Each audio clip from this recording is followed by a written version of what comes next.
ఇప్పుడైతే రోహిత్ కోహ్లీ ఇద్దరు కూడా ఫ్రెండ్స్ లాగా చక్కగా ఒకరి కోసం ఒకరు అన్నట్టుగా ఉన్నారు. కానీ కరెక్ట్‌గా ఒక 2 సంవత్సరాలు వెనక్కెళ్తే అంటే రోహిత్ శర్మ అప్పటికి ఇంకా కెప్టెన్సీ తీసుకోక మునుపు రోహిత్ శర్మ, విరాట్ కోహ్లీ మధ్య పచ్చగడ్డేస్తే భగ్గుమనేది. విరాట్ కోహ్లీ కెప్టెన్సీలో చాలా గొడవలు చోటు చేసుకున్నాయి. ఇక రోహిత్‌దొక దారి, విరాట్ కోహ్లీదొక దారి అన్నట్టుగా అయిపోయింది. అంతేకాకుండా అప్పటి వరకు చాలా సఖ్యతగా ఉండే ఇరు కుటుంబాలు కూడా దూరమైపోయారు. ఇక అటు అనుష్క, ఇటు మన రితికా సచ్దేశ్ వీళ్ళిద్దరూ కూడా ఉప్పు నిప్పులాగా మారిపోయారు.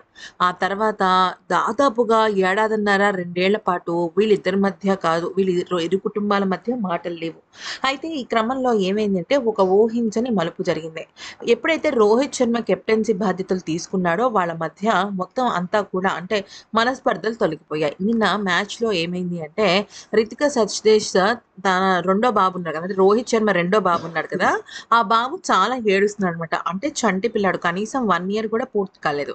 అయితే ఆ బాబు ఏడుస్తుంటే రితిక ఒక్కతే మేనేజ్ చేయలేక కష్టపడుతున్నప్పుడు ఆ టైంకి అక్కడికి విరాట్ కోహ్లీ భార్య వచ్చి అక్కడ తనని అంటే తన కొడుకుని ముద్దాడుతూ, ఓదారుస్తూ తనకి హెల్ప్ చేసింది.